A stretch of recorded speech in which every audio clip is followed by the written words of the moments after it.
This is hypothetical. And it's the oldest book in history. It was the #1 requested song on the radio in the 1970s. Judy Bloom, I read that. What kind of person doesn't love cocktail songs? In fact, I took a football to the top of Mount Kilimanjaro. Dalai Lama, kickoff returner extraordinaire.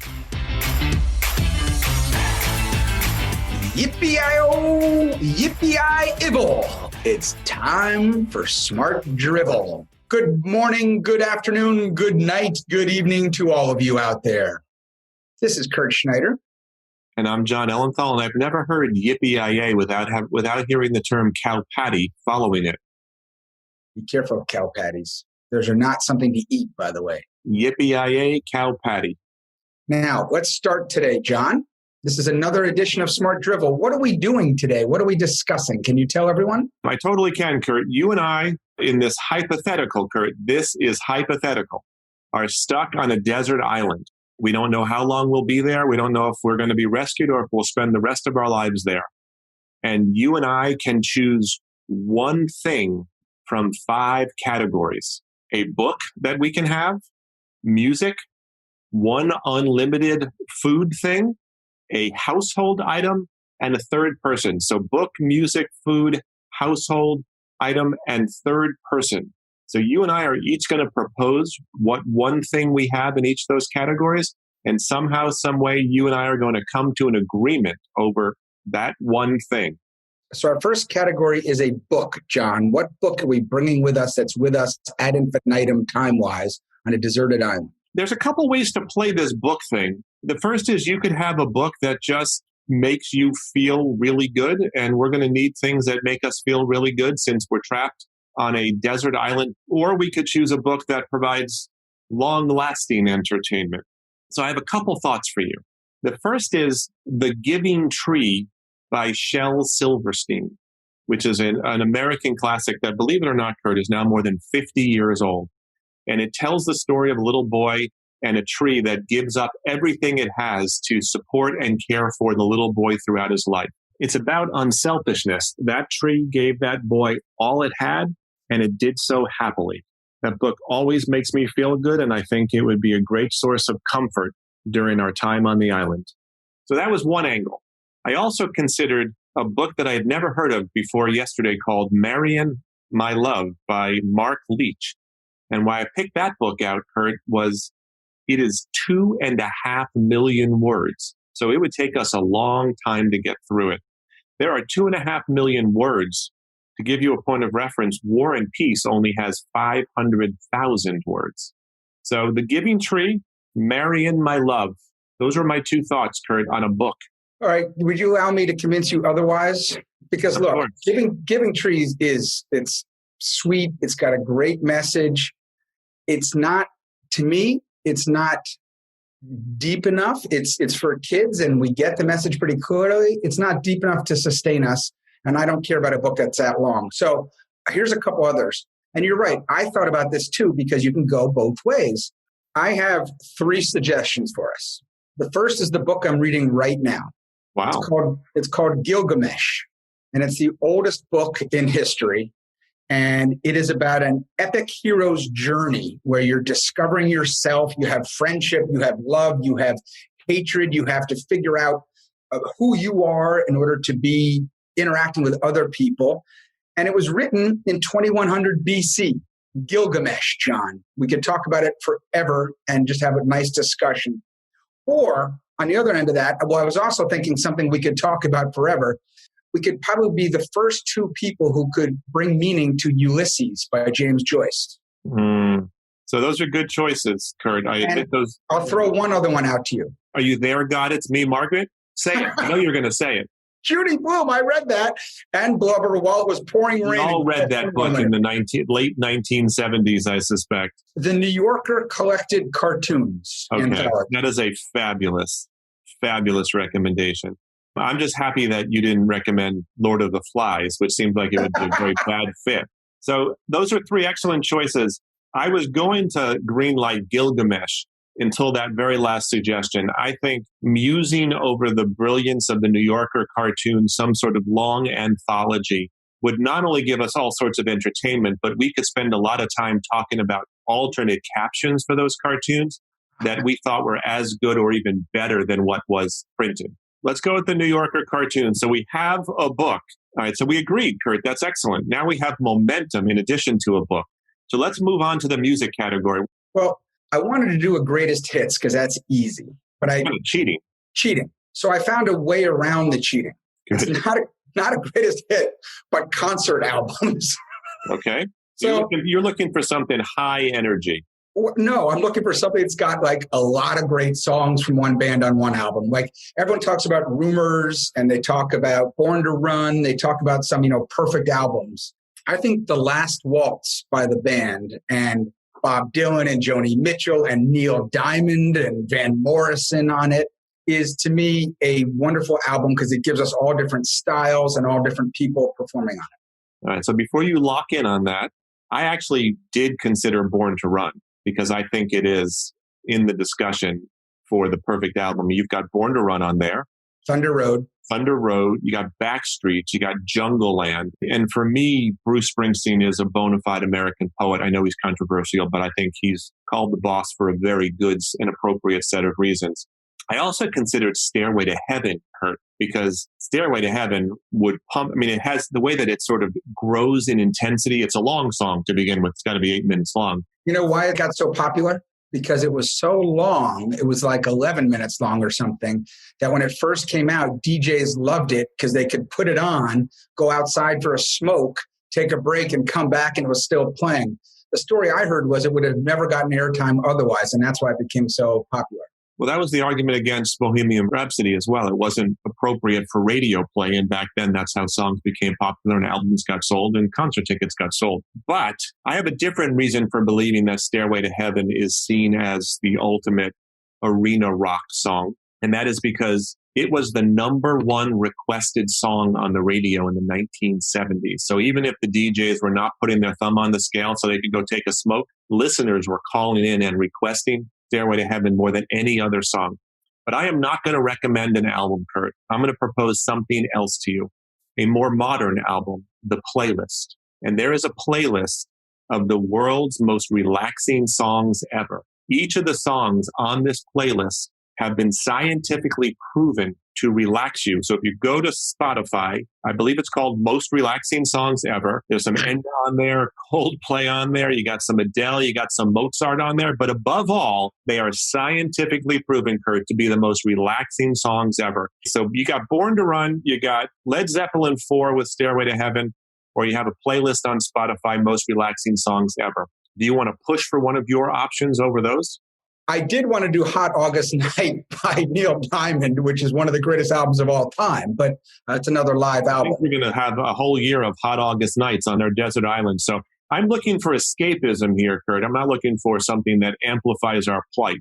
I can't go with the relaxing playlist. I'm sorry, because I'm not going to want to relax the whole time. There's going to be times that it'll drive me crazy. However, I will lock in, go with you, Born to Run. Well, that is excellent news. Speaking of Stairway to Heaven, I had the great honor of being at the Kennedy Center Honors a number of years back when Led Zeppelin was honored. And as you probably know, the way it works is you have these incredible other famous people perform their work as part of how they are honored. Robert Plant is unusual in that he can get to those unbelievably high notes. And they couldn't find a male singer to get to them. So they ultimately went with the women from Heart. Pretty cool. Oh, great. You're welcome. Food. Oh, food. I'm thinking, what food would I be interested in eating every single day? And there really is only one food that I could see myself eating on a daily basis, and it is the world's most perfect food. And that, of course, can be none other than pizza.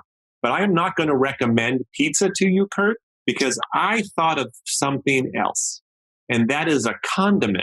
We're going to have plenty of seafood that we can go figure out how to catch and cook, and there'll be plenty of fruits, I assume, falling off trees. There is one condiment that you can put on any food, and it makes any other. Mayonnaise. And it is not mayonnaise. And I may have mentioned this earlier in one of our sandwich episode way back when, but I am going to recommend that we have an unlimited supply of cocktail sauce on our deserted island. Okay. So Well, that was something other than an enthusiastic reception. So what do you got for me that you want both of us to eat every day, Kurt?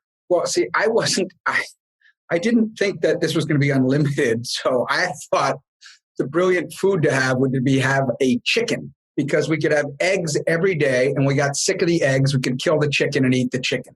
So you thought this would be like an ongoing food supply, like an entire food chain you were going down. Yeah. So I love pizza. I go there before. I also had broccoli rabe, which I love, but No the bitter way. taste of it too much after a No while. way. The taste is too unique and Okay. strong. I have I think, a great recommendation. Did I not mention that the cocktail sauce would have a strong helping of horseradish in it? Does that change your mind at all? Yes, it's We going to be could put that on fruit. We could put that on fish. We could put it on anything, Kurt. We could eat it right out of the jar. the avocado, John. What if I told you in our hypothetical island here, avocados were naturally occurring? Well, then we wouldn't have to worry about it. But we're going to have foods on the island. I mean, coconuts are going to fall and hit you on the head. We may even have mango for all I know. Well, I was going to say peanut butter.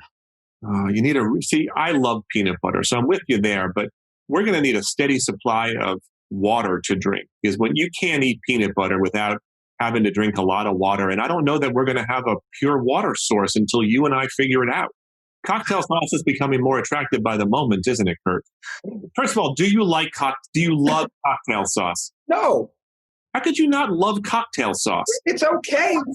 What kind of person doesn't love cocktail sauce? Here's the problem. In order for cocktail sauce to be great, it has to have a ton of horseradish. Did I not mention it came with a heaping helping of horseradish? When you have too much horseradish in it, the consistency gets a little kind of gross. I don't think we're going to change the color from red. In worst case, it opens up your sinuses a bit, which might be a good thing on an I didn't say island. that. I said the consistency, tasting it. I understand, but we're not going to put so much in that we turn The it. mouthfeel, John. The mouthfeel is very important. All right, I'm willing to propose a backup. What I think we could readily agree on, although it comes with the same water problem as peanut butter. Yes. Barbecue potato chips or Cool Ranch Doritos. Yeah, Cool Ranch Doritos. Done. Lock it in. Let's move on. Let's move on. We have to agree at some point. All right, so what are we up to? A household item. So here, again, we have a difficult choice to make. Do you go personal comfort or do you go utility so that we can do things on the island that we couldn't do without the item? So I would go with football. I was going to, because I used to bring a football everywhere. In fact, I took a football to the top of Mount Kilimanjaro when I climbed it. I bring footballs with my kids when we traveled. Everywhere we went, we had a travel football, because you can play every type of game with it. And it would probably be a waterproof one that we could bounce off the water and back. However, I think I could probably carve a football out of a coconut, because you hate coconut, so we wouldn't eat it, but we'd throw it as a football. Coconut water is probably going to be very important to us. I don't like coconut milk or the flesh of a coconut. The good news about coconut is it'll take us hours of fun to actually get on the inside. Is it a football maybe with one of those Nerf long tails that allow us to throw hundreds of yards? Yeah, but forget a football. It's a classic quintessential waterproof, which of course is neither classic nor quintessential football. How about a poncho? Look, it's probably going to come in handy, but I think you and I are going to be smart enough to at some point figure out how to shelter ourselves from the storm. But the beautiful thing about a poncho is Joan Armatrading, didn't she sing a song about sheltering from the storm? a lot of people, Bob Dylan did. So it was a Bob Dylan song, yeah. So you can use a poncho because to keep you dry. You can use a poncho as a tarp on the bottom to sit on, to sleep on. You can use it as a blanket. And if there's no water, see, I wasn't sure about the water, you can use it to make a solar still where you dig a hole, you put the poncho on top, put a rock in the middle, and let the sun condense on it and drip it down into water. But look, we're clearly going to need to figure out the water situation if we're going to survive for any length of time. So if you're arguing that a poncho would be helpful to water collection, that's fine. But I guess my question to you would be, if you're trying to optimize for water collection, what item would you bring that might be better at allowing us to collect water? Or is it just the multi-use capability of, I'm having a hard time not going with a lighter here or a source of fire, because we're probably going to want to stay warm and probably going to want to cook our food and all that kind of good stuff. And as much as we could rub sticks together for years on end, I'm thinking a lighter may have more utility than a poncho. Although I must tell you, I'm having a hard time not saying toothbrush, because as much as we can probably fabricate a toothbrush based on whatever on the island. Man, a toothbrush would really come in handy. I'd also miss my pillow a great deal. Yeah, but I'm not sharing your pillow. We only have one. So I'm not sharing your toothbrush either. here's a good thing about being on the island with me. Eagle Scout, I know how to make fire, no problem, out of anything. So we don't need a lighter. Okay, Eagle so Scout. I'd like to challenge you on that. I'd like to get together with you over the next week or two and watch you. I'll film you and we'll post it on one of our social accounts, you making fire, and we'll see what a successful Eagle Scout you've grown up to be. So you can kind of cheat and say Swiss Army knife. Yeah, I don't know if that's in the spirit of what we're trying to do here. But, okay, so then I'm going to recommend a hatchet. Ooh, that seems good. You don't think we'll be able to get some sort of sharp stone and figure out how to just bash away at it? No, because a hatchet is big enough that with enough wax we can take down a tree, but small enough. We're going to have wax? Yeah, whack. W-H-A-C-K. I heard you the first time. You can do small things with it. You can do big things with it, and you can. I'll come. I'm willing to choose between the hatchet, which would clearly come in handy, and we're going to have to figure out how to sort of tame our environment a little bit so that we can have shelter and safety. And so I'm willing to go with hatchet because we're clearly going to need to tame our environment and create things out of the natural resources there. I do like the idea of football. I used to travel with tennis balls in my trunk so that no matter where we got stuck or what we were doing, you could always toss around a tennis ball. Great. So, Kurt, I'm going to let you choose between football and hatchet, and I'm going to be okay with it. Can we agree that we don't need a yellow highlighter? We do not need that, nor do we need, what was that whiteout stuff called? Whiteout. You know who invented it? No, but you know it was called whiteout, Kurt. Liquid paper. Liquid paper. Okay. The person who invented liquid paper was the mother of one of the monkeys. You remember the monkeys? Hey, we're the monkeys. We don't be around. Last train to Clarksville, and I'll meet you at the station. Yes. Davy Jones. Yes. Remember when Davy Jones was on the Brady Bunch and Marcia sort of had a thing for, maybe she wanted to take him to the prom or something? I saw Davy Jones as the lead in Godspell in London in 1985. Oh, God, I'm dying. Look, I saw Godspell as well many years ago on Broadway. And it is, the music of Godspell that's a spectacular play. Here's the problem. Miss Bejan, who was our chorus teacher in my elementary school, made us sing Day by Day over and over again until I'm so sick of it. Oh, dear Lord, three things I say. What were the three things, Kurt? See thee more clearly. Right. Lovely more dearly. And something more nearly, I'm sure. But Miss Bejan had way too much perfume. Give me a spelling on that, Kurt. B-E-G-I-N, like begin. Was she French or just affected? I think she was affected. And boy, she was odorous as well. Malodorous? No, just too much perfume. Okay. What's the difference between odorous and malodorous? So we have a hatchet. I'm also confused by the difference between flammable and inflammable. Yeah, me too. Let's consolidate. What do we got? We have Gilgamesh. Oh, no. The New Yorker collected cartoons. Excellent suggestion. We have Born to Run by Bruce Springsteen. Tramps like us, baby, we were born to run. We have a chicken for our food. We do not have a chicken for our food. Oh, all right. What did we decide? I don't remember. That was like 5 minutes ago. Peanut butter? No. No. Oh, Cool Ranch Doritos. We have Cool Ranch Doritos for our food. We have a hatchet for our household item, barely beating out the football. Are we going to be okay having Cool Ranch Doritos and not beer to enjoy with them? We're going to make beer, John. Excuse me, I forgot. You know what? Maybe we should change the household item to a homemade beer making kit. We can do it ourselves. We have water. We have barley. We're going to do it. Yes, I'm sure, though, the island will be replete in barley. Yes. And then now the favorite category, who's going to be the third person who gets to join us? This is really tough, Kurt. This is really fun. So I have a few thoughts to get us started. Has to be living. I thought of Tom Hanks because, of course, he's already lived this and he can show us how to do everything. I thought of Julia Louis-Dreyfus because I think she's very bright, a lot of fun to hang out with, down to earth. Can have long conversations about life with Julia Louis-Dreyfus, and I feel guilt to this moment of not having invited her to our dinner party in episode 11. I also thought of the $6 million man, Steve Austin, who came up in a recent episode because, you know, he had like one of his arms replaced in his legs, and he's got that eyeball that can see miles ahead. So he'd be really useful. And of course, MacGyver would be a great person to have on the island with us. But I think I'm going to propose Jordan Peele. Jordan Peele is obviously wicked creative, provocative in a really fun way. He's funny. He'd be a hoot to hang out with, got genuine insights into the human condition. So I'm going to go with Jordan Peele as our third. I'll take that into consideration. Oh, God. What do you However, I have the perfect person. Jon Stewart. I have the perfect person. Martha Stewart. Okay. Make your case for Martha Stewart. Okay. First of all, terrific conversationalist. But let's get to the real good part. She can cook and she can find anything and make probably the worms that we find be delicious. Where we live will be the most spectacular place on a deserted island anyway.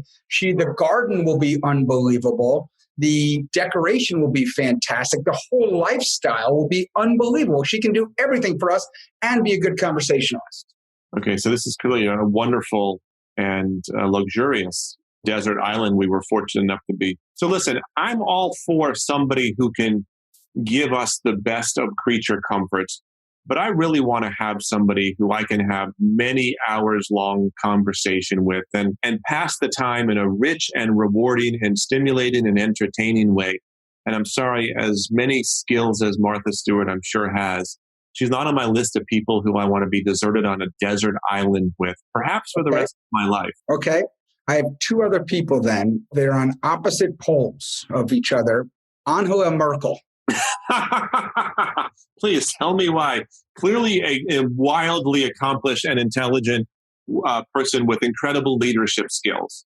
And what she has seen and what she's had to deal with and how she's dealt with it would be fascinating.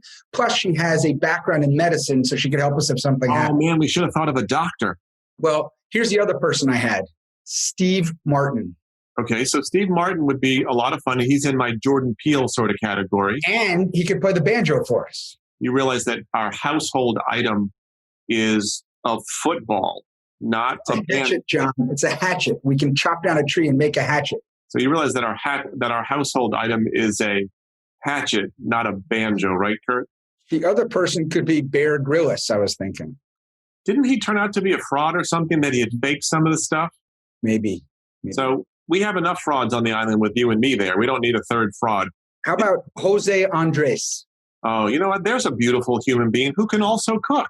Right. Jose Andres. You know what? It would be so unfair to take Jose Andres out of circulation where he helps the world. That would be way too selfish. And that probably may even apply to some of the others on our list as well. Gwyneth Paltrow? No way. Why? Well, she's got the Goop book. She could do everything for us that Martha Stewart does, but in a different way. I think it's interesting that you're trying to find someone who's going to take care of you and do things for you rather than engage you in meaningful, hours-long conversation where we unlock insights and we just walk away feeling richer for the experience. That's why I did consider the Dalai Lama. I mean, because it's just going to be the three of us, we are going to have to get a lot of satisfaction, Kurt, from our rich inner world. Agreed. And probably nobody better than the Dalai Lama to help us. I mean, what was his book, The Art of Happiness? So we're going to have to deal without a lot of the normal creature comforts and luxury items and personal items and approbation that we currently get from others. We're going to have to figure out how to get okay for the first time for real between our ears. We might need the Dalai Lama to help us. Plus, you and I talk all the time, and the Dalai Lama doesn't talk all that much, so we might need a fantastic listener. Do you want to have someone who competes with us for airtime, or someone who helps us get okay between our ears, Kurt?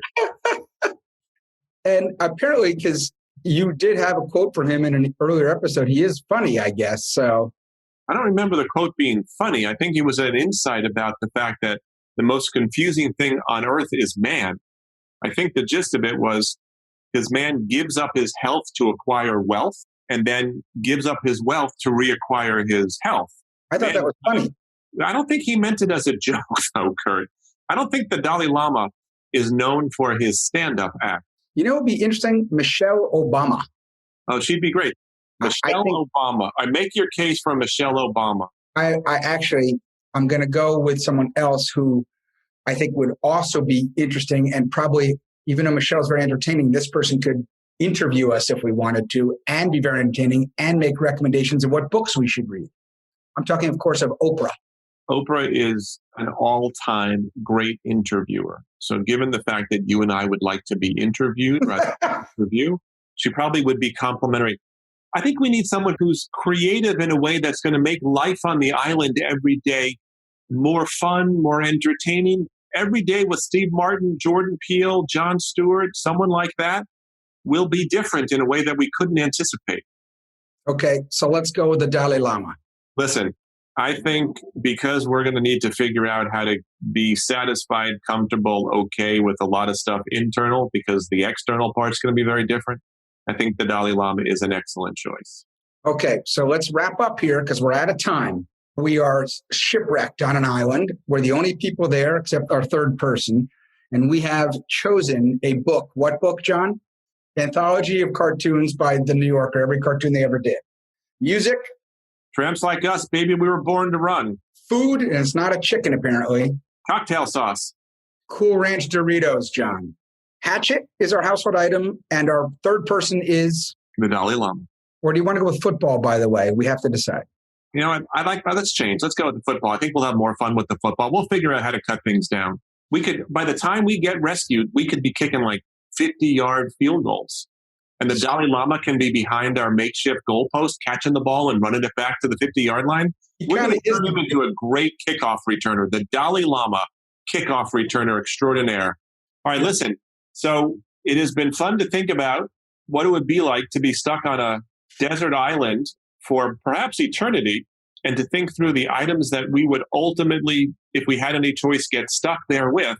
In any event, I want to thank you and thank all of our listeners for joining us. We'll be back next week with a brand new episode of Smart Drivel. Until then, this is Jon Ellenthal. And Kurt Schneider. Before we leave, just make sure you go to Twitter or Facebook or LinkedIn or Instagram and tell us what you would bring on a desert island. Please do. Goodbye, everyone. Buddy.